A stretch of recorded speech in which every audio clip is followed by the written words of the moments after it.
Gracias por continuar en nuestra sintonía. Seguimos con más de noticias Globovisión Salud. Hoy vamos a hablar sobre síncope, qué es y además sus tipos. Conoceremos cómo se hacen los análisis para los pacientes. Por eso nos acompaña en el estudio la doctora Geusmil Bustamante, cardiólogo. Ella nos acompaña el día de hoy para hablar sobre este tema. Bienvenida. Muchas gracias. Vamos a empezar a conversar sobre lo que es el síncope. El síncope es una pérdida transitoria del nivel de conciencia que es de inicio súbito, duración muy breve y adicional a eso de una recuperación rápida y espontánea en solo segundos. Es un evento que va a ocurrir, Daniela, en menos de un minuto. El paciente va a tener la pérdida del nivel o disminución del nivel de conciencia y esto va a interferir en la capacidad para mantenerse de pie. En términos médicos sería como la incapacidad para mantener el tono postural. Siempre para hablar de síncope tienen que estar esas características presentes, que sea súbito, de poquitos segundos de duración. Todas las guías de la Sociedad Europea de Cardiología y la Asociación Americana del Corazón establecen que en un minuto ya debe haber recuperación del nivel de conciencia y la capacidad de poder mantener el tono postural. Doctora, ¿todo desmayo es síncope? No. Fíjate bien que es muy importante aclararle esa duda a todas las personas que nos están viendo en estos momentos. ¿Por qué? Porque el síncope solo dura segundos, usted pierde la capacidad de estar de pie, cae al piso y va a tener una recuperación casi completa en menos de ese corto minutico. ¿Hay algún grado de aturdimiento o algún grado de confusión posterior? Porque el paciente tiene amnesia del evento. Eso es otra de las características bien importantes y bien puntuales. Usted no va a recordar lo que sucedió. Usted solo se va a encontrar en el piso o en alguna superficie donde haya podido apoyarse y se va a despertar o se va a levantar un poco confundido, ¿ok? En caso de que usted presente alguno de estos eventos de los cuales estamos conversando, primero es importante que conserve la calma. Conservar la calma ante un episodio de confusión a veces suele ser un poquito difícil, Daniela, tratar de buscar apoyo. Lo ideal es que tuviésemos algún testigo ocular o algún familiar, alguna persona que cohabite o que esté con el paciente, porque él es el que nos va a poder relatar realmente las características del episodio. Cuando no disponemos lamentablemente de esta condición de que haya un testigo ocular o una grabación en un sitio que tenga vigilancia doméstica o que tengan vigilancia por alguna otra condición desde el punto de vista de videos, pues el paciente solo va a decir que tuvo una caída con confusión posterior. Claro, es importante reconocer también las diferencias y lo que nos dice, que es esa pérdida súbita de la conciencia, pero también esa alteración que se puede presentar. Doctora, existen diferentes tipos de síncope, nos gustaría conocer cuáles son y sus diferencias.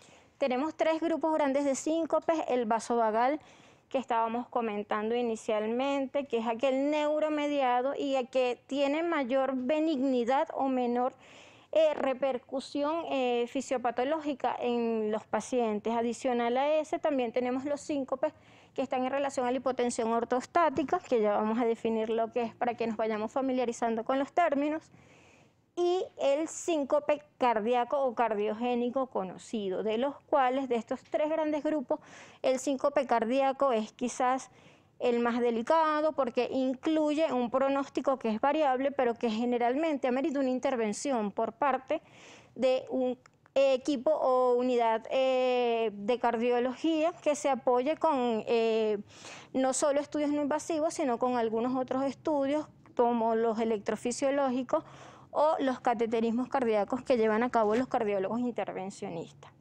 Dentro del síncope vasovagal o el neuromediado, es aquel en donde vamos a tener una incapacidad del organismo a través de lo que sería la respuesta de los mecanorreceptores, que son las fibras C, de un tipo especial de sistema nervioso que tenemos en el organismo. Es una incapacidad de mantener la presión arterial ante los cambios de movimiento. También ese es otro punto importante cuando hablemos de síncopes neuromediados.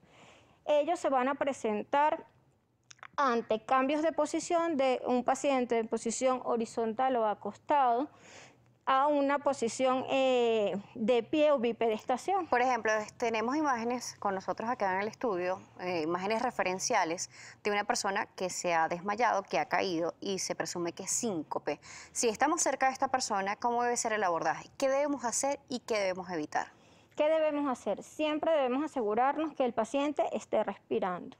Hay que mantener las medidas de bioseguridad por la situación actual que estamos atravesando y verificar si el paciente está respirando o no. Es la primera condición que debemos. Antes se recomendaba colocar el oído cerca de la nariz o la boca para ver si había movimientos de exhalación o inhalación respiratoria. En este momento eso se desaconseja. Vamos a tratar de ver si el paciente está elevando o no su abdomen en el movimiento de respiración habitual. Ahí se puede notar, en esta zona.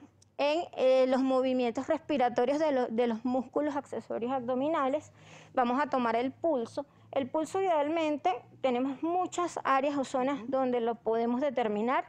El pulso más exacto y preciso para la evaluación del paciente es el carotidio, que está ubicado en el cuello. Lo van a ubicar ustedes delante de un músculo que es el externo, dos dedos, el dedo índice y el medio, para percibir la onda de pulso.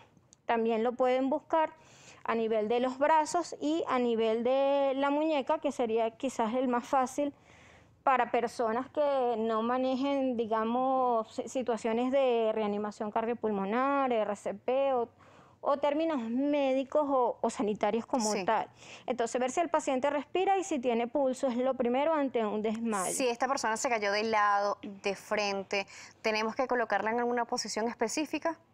En la presencia del síncope te voy a dar una clave importante, que es que el paciente en menos de un minuto ya se recupera. Entonces, no te va a dar el tiempo para tú colocarlo en una posición específica. Con un minuto puede ser bastante largo para la otra persona. Dependiendo pero si verificas la respiración y si buscas el pulso en el paciente, pues eso te tomará más o menos unos 30 segundos.